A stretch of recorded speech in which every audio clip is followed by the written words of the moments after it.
And so I believe that it's a mistake to think that if you don't have faith, this stuff doesn't matter. I take the view that that is coming from a very narrow evangelical approach to religion, which is it's only of value if you have faith, whatever faith is, you know. Because I respect faith, but I'm more interested in knowledge, and my concern is to augment people's knowledge. Okay, so. And I've studied the history of science and philosophy and taught courses at Oxford and stuff. I know that philosophy and science are totally interconnected. So, for instance, Lord Francis Bacon, who was one of the best philosophers in Britain, he wrote a very famous book called De Augmentis Scientiarum in 1624 in Latin, which is the most important philosophical text published in England up to that point, and it was called The Advancement of Learning. And as a philosopher, he wanted to say in what areas is our knowledge deficient, and in what areas does our knowledge need increasing and improving. And he said, well, we know a lot about that, we know some about that, but we don't really know what causes the tides yet. So we need a new discipline called tidology. We understand living matter, but we don't understand how cells die. So we need something that studies what is living matter made of. So he coined all these new words, and then he devised what he called scientific method, based on observation and experiment, to find out the new area of knowledge, right? But what he said in that 1624 book is, I'm not going to talk about religions, because although there are huge gaps in our knowledge, I better not talk about them because the subject is too dangerous. He was a moderate Anglican like me, but he would have been shot by the Catholics or shot by the extreme Puritans, let alone other religions, if he'd have, had a view. So he said, we're not ready as humanity yet. Now that was 400 years ago. And I consciously am saying it's time to do a new edition of the Advancement of Learning. It's the 400th anniversary of that book.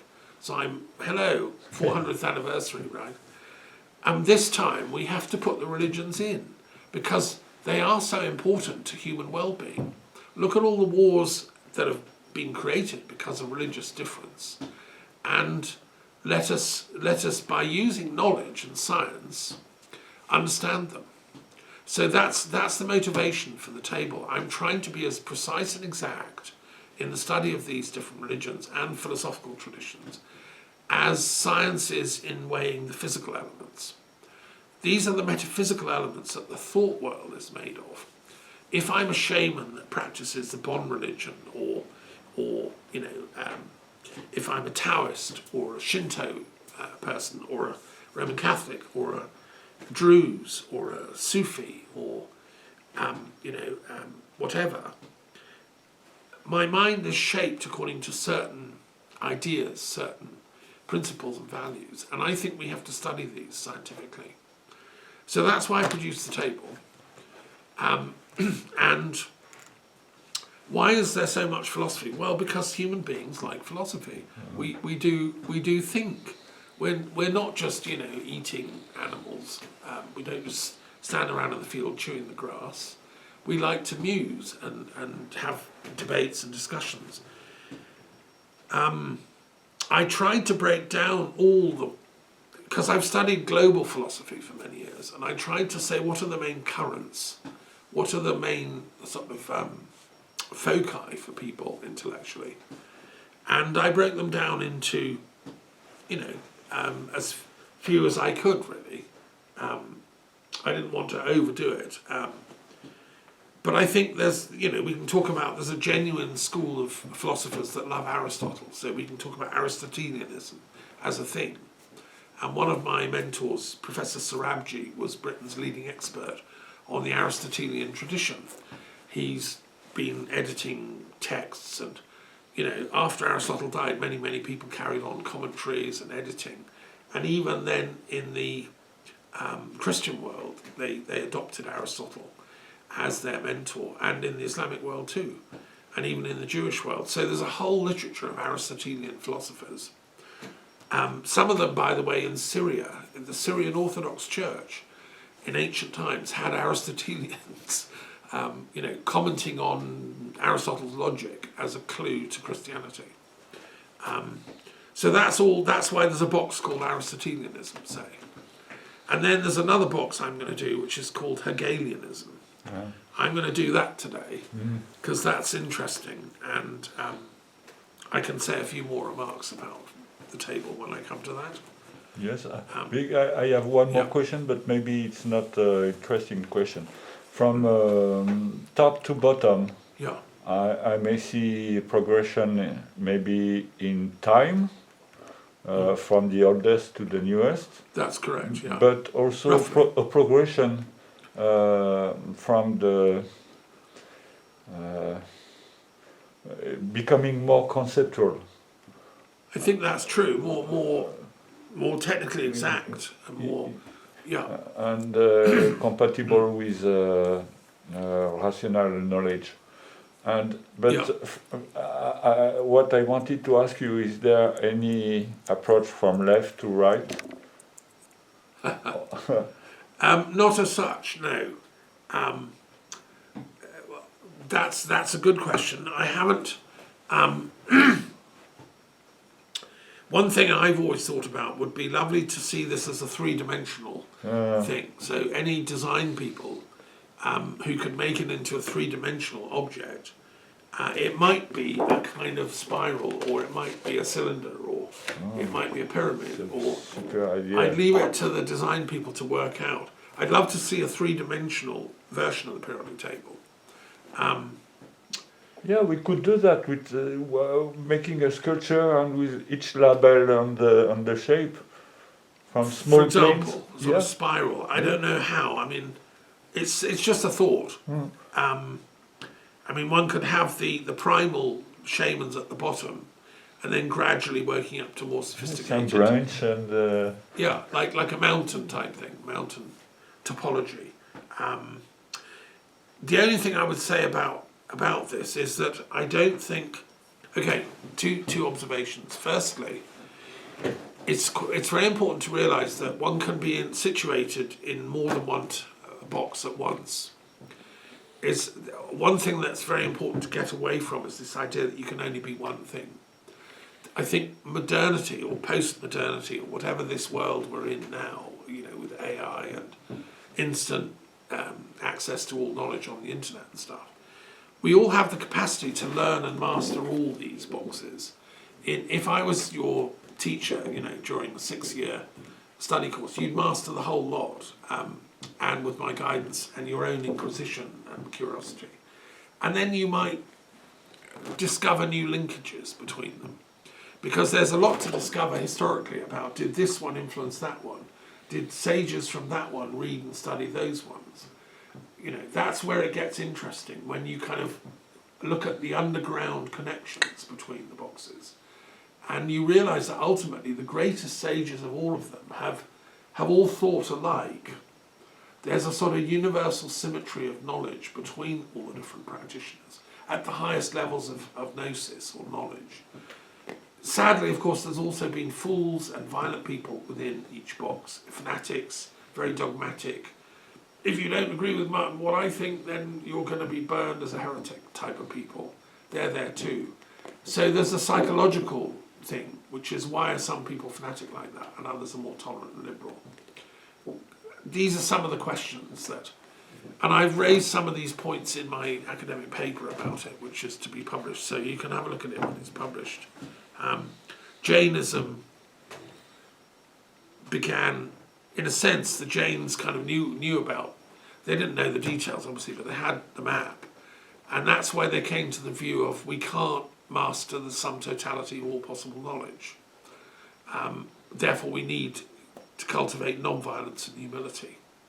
Because violence is a form of arrogance, is I impose my will violently against your culture or your religion because I think mine's better. And that's the root of a lot of the problems in the world. It's the root of the colonial era, which has been going on since the first Sumerians were colonized by the Babylonians. I mean, this imposition of our culture against yours has been going on for a long time. So anyway, with those opening remarks, let us attend to the detail of your particular one. Remind me which one you chose again? 164 is anthropology and archaeology. Ooh, goody. When I was little, growing up in Brighton with my parents, who were amazing parents, I love them very much. They were intellectuals. One was a French teacher and the other was a specialist in management sciences. They taught me to love archaeology. When we had discussions around the dinner table, we were talking about like ancient Egypt and Sumeria, and in their library they had classical texts about archaeology. People that you may not have heard of, Jacquetta Hawkes was one of their favourites, and many others. And I would read these books as a young boy of 8 or 9, with photographs of digs and things, digging up Mesopotamia. And I just thought, wow, amazing. I want to be an archaeologist. And it was my first real passion. So for a few years, if anybody, your parents' friends would ask you, hello, Thomas, what do you want to be when you grow up? I'd say an archaeologist. And I meant it. And in fact, what happened was when I left school early, I was not happy at school. It was far too, I don't know how to put this politely, but it wasn't satisfying my ontological and psychological needs for knowledge, my thirst for wisdom. I remember having a conversation with a physics teacher about gravity and saying, what is it? And I don't know, you don't ask that question, just study the formula. Or asking the mathematics teacher about, why do certain things work and not others? And, no, don't ask those questions, just learn the formula to get the exam. I found that approach to kind of teaching for the exam on the assumption that, and the silencing of questioning, I found that really annoying because I had quite a lively young mind. And I therefore had to leave school in order to satisfy my curiosity. Anyway, I went on a roundabout and I joined an archaeological dig in Cornwall at the age of 17, I think. That was, my attempt to become an archaeologist. But the trouble is I discovered that most of the archaeologist work at that, when you're on the bottom rung, is very boring. Is very boring and hard work. You're pushing wheelbarrows of very damp, wet soil up slopes, and it's hard physical work, and it goes on for days and days and days. And you don't actually do anything in the way of analysis or finding what's in the wheelbarrows or analysing the pots or anything. We were digging up a Celtic hill fort thing on the coast near Fowey in Cornwall, and it was the guys in the hut, who were not in the rain, by the way, who were doing the theoretical stuff. And I thought this wasn't on, and I realised it would take me about 20 years to get to be one of the guys in the hut. And I'd have to get a degree and, all that stuff. So that put me off the actual track of becoming a professional archaeologist. But I've remained passionate about archaeology, and I suppose you could say that this table is an archaeological approach to the sum total of human knowledge. And like Foucault, I believe in the archaeology of knowledge, a phrase he popularised. So that's why I always include these pagans and these so-called primal religions, because, and what we know about, say, Phoenicia or Babylonia or ancient Norse culture or, the ancient pagan traditions is largely through archaeology. And I spent years studying the texts. When I was living in London, I went to the British Library a lot, where they have a lot of the cuneiform texts from Babylonia. And I learned a bit of cuneiform, it's absolutely fascinating.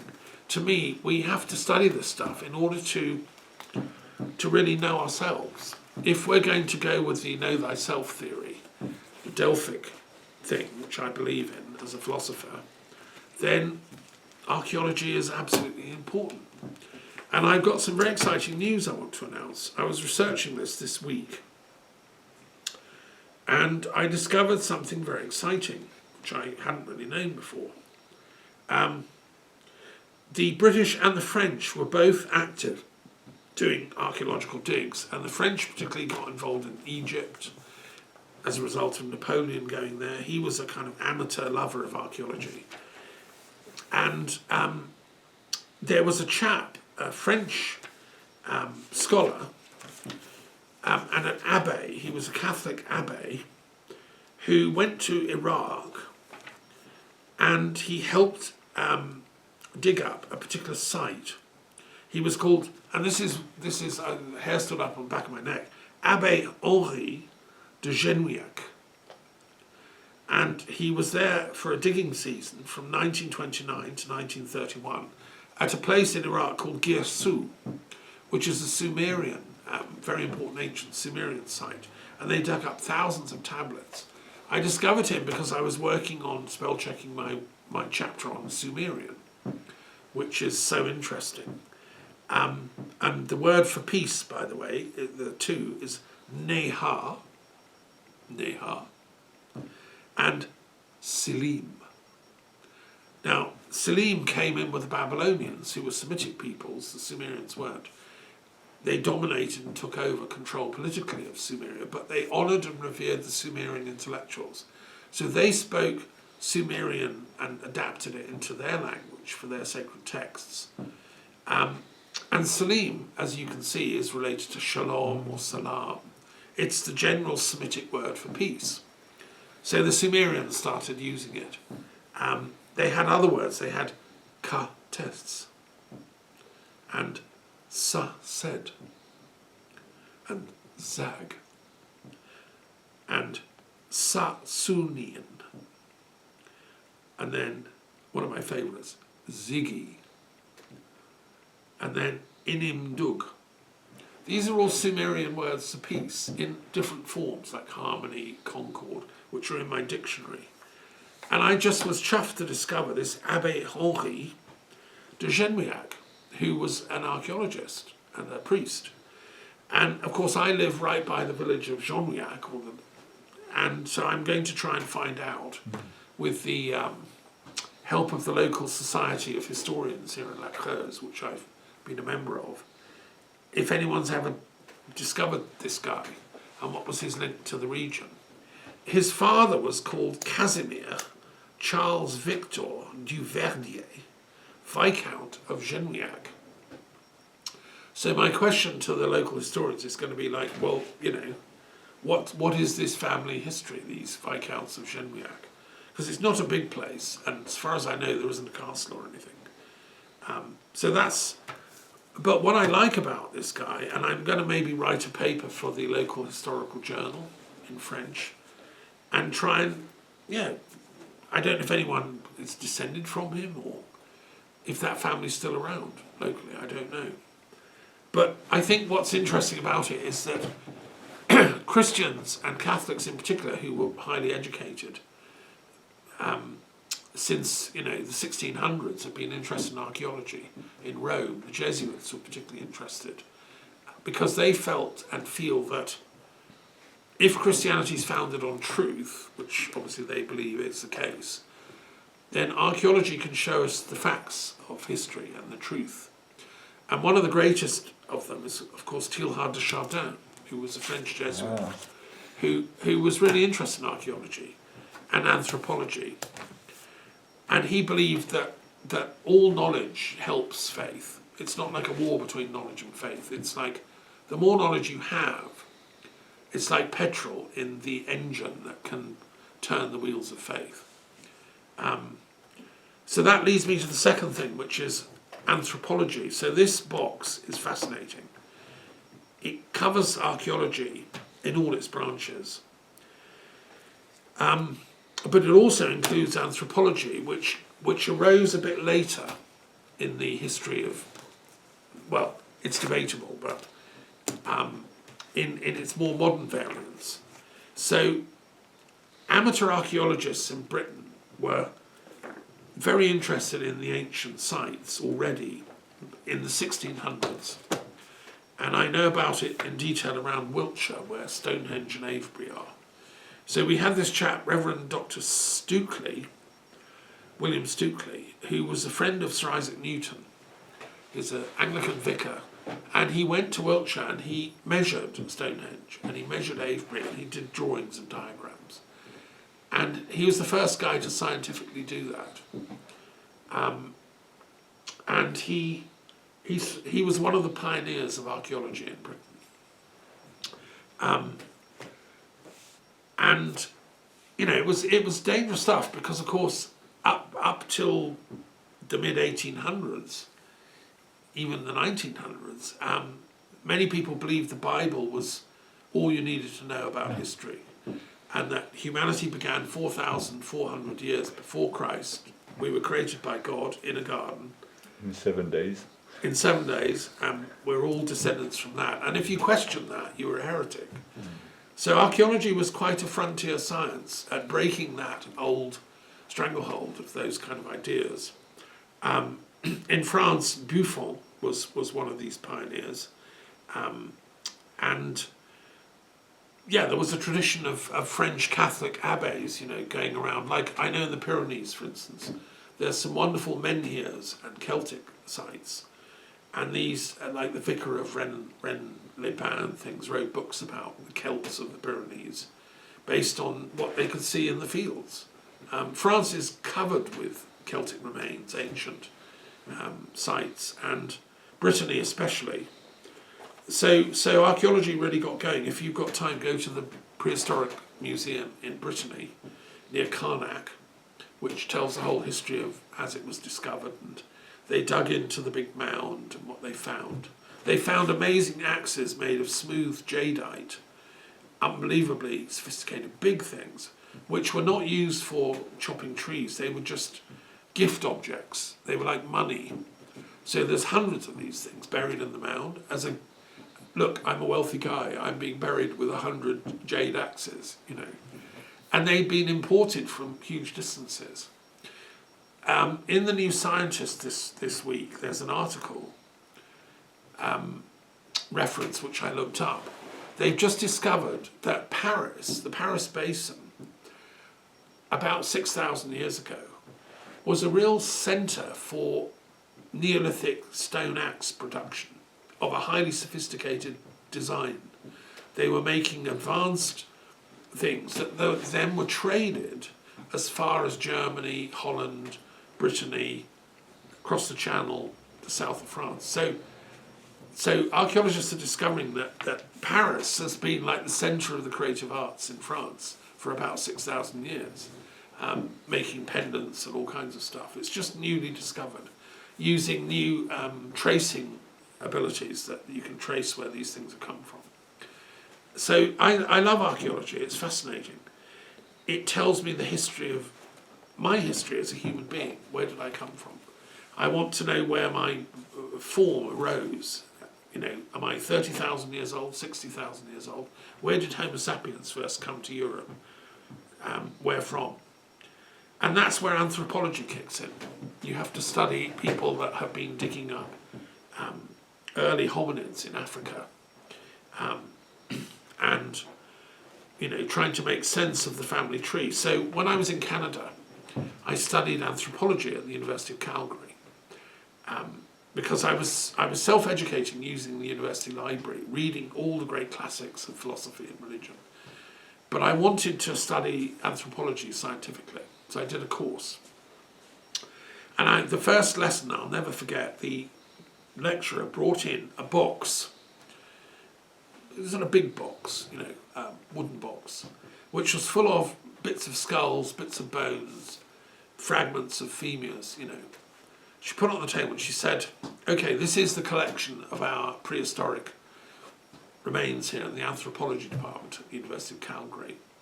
And she proceeded to share it with us, what they were, which, you know, how old. Some were really thousands of years old, tens of thousands. And she explained, she said, the sum total of human remains that have been found, this is in 1978, this conversation, would fill only about 100 of these boxes. It would fill this one lecture room. And that's all we have. And so anthropology is a jigsaw puzzle, trying to put these pieces together and then track them through time using carbon dating and other tools. In other words, we don't really know very much. And it's a lot of, kind of like jigsaw puzzle work. So that I found that very interesting. And there are still many, many questions we don't know about human evolution.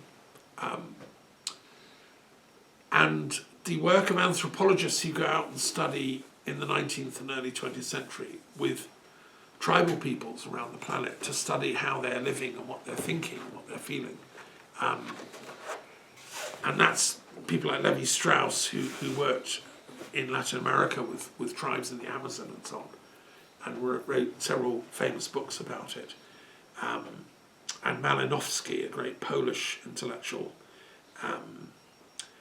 and Margaret Mead, who studied in the Pacific region, looking at how these tribal peoples deal with coming of age, sexuality, all that stuff, marriage, it's fascinating. And I think it's one of the most important subjects we can study, really, as people, is to know ourselves. We have to see where we've come from. And there are different ways. I mean, for instance, I've always been fascinated by the question of where we first arose, as we don't have fur on.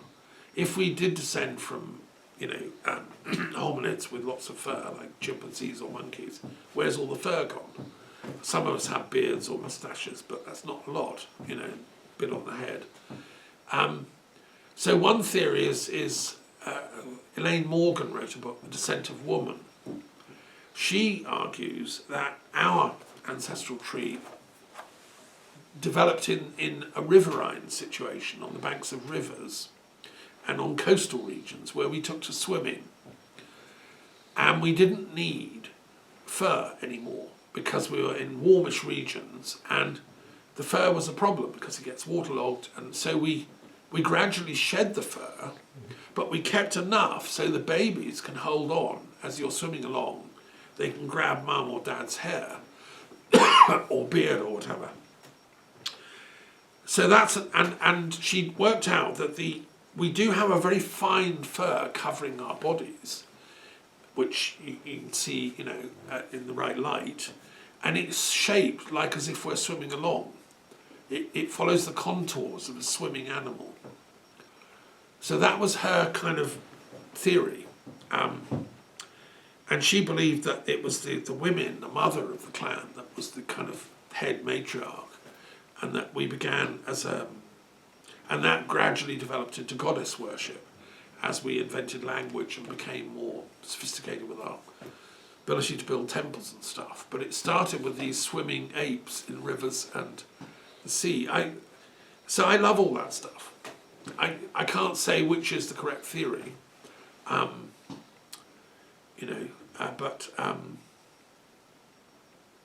let's carry on with the conversation. That's why it's an important box, and I'd encourage people to study this subject properly at university.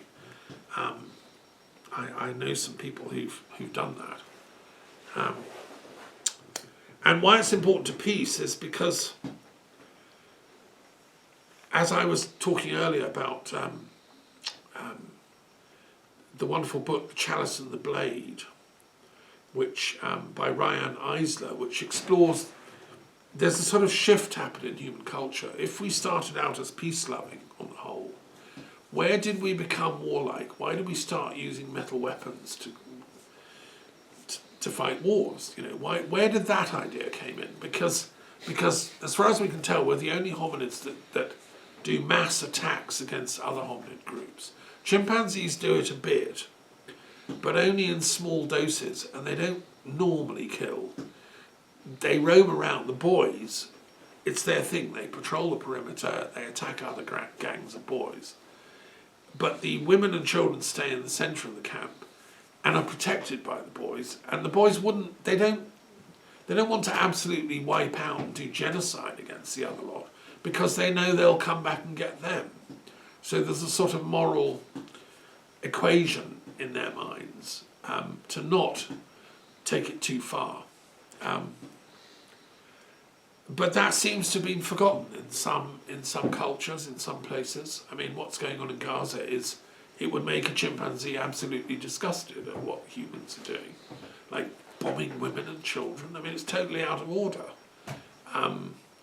Where did that come in, that gene of cruelty and, sheer utter destruction? Where did Putin mindset come in that has to destroy a culture because he's, he thinks he owns it, I suppose. So those are questions that anthropology can help answer. And if you look at the history of warfare among these primal peoples, there's a very important anthropological study done of war fighting in New Guinea highlanders. They have very long spears, like 10 feet long spears, and you get the armed men on one side and on the other, maybe 100 in a line. They don't wear very much. Their penis has got a feather on it, and that's about it. They wear an armband. They do a lot of shouting and calling, and then they advance to each other's team, and they do a bit of poking. But they're not out to kill. It's all bravado. It's a performance. And the minute some blood is drawn, like somebody's spear goes in the arm and blood comes out, that's the end of the game. Everyone stops and they all go back and they won. Mm-hmm. So it's a sort of ritual game contest war, it seems to me. And these so-called primitive people were highly sophisticated. They knew that. They never pushed it too far because humans are precious. You need them. You never know when you'll be stuck on the mountain and that group might come and rescue you or something. Or you'll be starving to death and they've got a nice pig to eat. So you honour the stranger. So that's the question. It seems to me that our play fighting we forgot that it's play and that it's to strengthen the youth that thing goes on. It's not to kill each other. That's stupid. So I don't know. That's why I think we need anthropology. And talking about archaeology, I discovered not that long ago the first archaeological remains of a battle site in Europe has been found. 1200 BC, 1300 BC. It's north of Berlin in Germany. Archaeologists actually found on a river valley an actual battlefield from that time. 1300 years ago. They were fighting with stone axes. The skulls are bashed in, the bones are all mangled. They didn't have iron, it was pre-iron. They had a bit of bronze. And hundreds of people died in a slaughter, a mass battle. It's the first mass grave discovered in history by archaeology. Now, why were they fighting? Who thought that was a good idea? Something was going on pushing people in that direction. And there are still questions to ask. I don't know anyone's done the DNA analysis of those bones, like were they ancestors of the Germans fighting the ancestors of the Celts, for instance. That would make sense because they were pushing up against each other.